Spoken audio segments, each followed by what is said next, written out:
Hello दोस्तों, आज की कहानी है उम्मीद। एक बार की बात है, जंगल से कुछ दूरी पर एक गांव था जिसमें एक राहुल नाम का लड़का रहता था।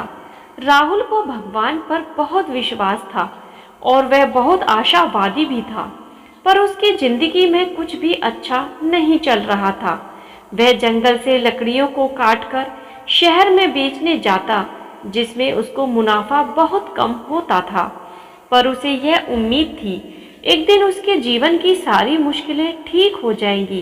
राहुल मेहनती बहुत था, वह केवल उम्मीद पर नहीं टिका था। एक बार जब राहुल लकड़ियां लेने गया, तब वह जंगल का रास्ता भटक गया और बाहर आने की जगह जंगल में ही घूमता रहा। जब बहुत रात हो गई, तब राहुल यह समझ गया कि अब वह वापस नहीं लौट पाएगा।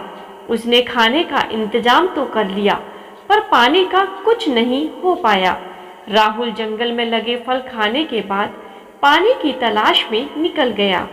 अंधेरे में उसे ठीक से दिखाई भी नहीं दे रहा था, पर राहुल ने हिम्मत नहीं हारी और थोड़ी देर में पास से ही उसे पानी की आवाज आने लगी। राहुल जैसे ही उस नदी के पास पानी पीने गया, उसका पैर फिसल गया और नदी में बह गया। राहुल को पानी में बहुत चोटें आईं, पर वह बहते हुए भी किनारे की तलाश करता रहा और जैसे ही वह बहकर किनारे के पास पहुंचा, उसने नदी में पड़ी लकड़ी को पकड़ लिया। थकान से चकनाचूर राहुल ने अपनी चोट को भी नहीं देखा और वहीं किनारे पर सो गया।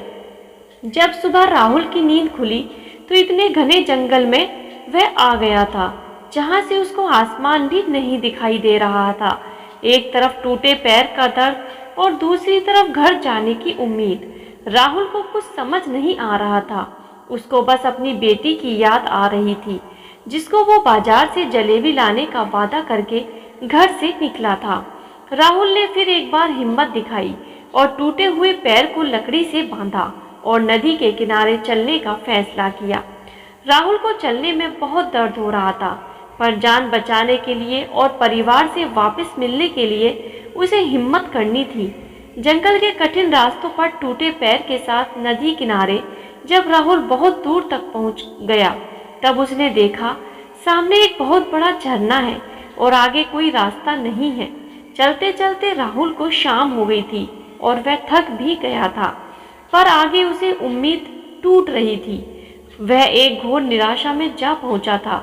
राहुल ने अंधेरा पूरा होने से पहले खाने का इंतजाम किया और वहीं रात गुजारी। दूसरे दिन जब राहुल की नींद खुली, तब उसने देखा नदी में कुछ चमक रहा है। पास जाकर पता चला नदी में बहुत सारे मोती हैं। राहुल को मिले मोतियों ने एक बार फिर से उसकी टूटी उम्मीद को जगा दिया। राहुल के मन एक ही बात घूम रही थी, अगर वह इन मोतियों को लेकर घर पहुंच जाएगा, तो वह अपने परिवार को एक बेहतर जिंदगी दे पाएगा। राहुल ने लकड़ियों की एक नाव बनाई और नदी के किनारे नीचे की ओर जाने का फैसला किया। ऐसा करके राहुल अपने गांव से तो दूर जा रहा था, पर उसे यह यकीन था कि वह जंगल पार करके किसी भी गांव में पहुंच जाए, फिर वह दवा करा के घर पहुंच जाएगा। नदी के तेज बहाव से राहुल की नाव तो टूट गई, पर राहुल नाव की लकड़ी के सहारे पास के गांव जरूर पहुंच गया। राहुल ने उसी गांव में अपना इलाज करवाया और अपने गांव के लिए टांगे से निकल गया। जैसे ही राहुल घर पहुंचा, उसकी लड़की ने दौड़कर उसको गले लगा लिया और जोर जोर से रोने लगी।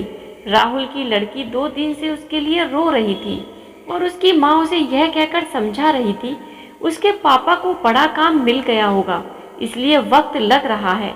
पर गांव वालों को जो संदेह था, वह कहीं ना कहीं राहुल की पत्नी के मन में भी आता।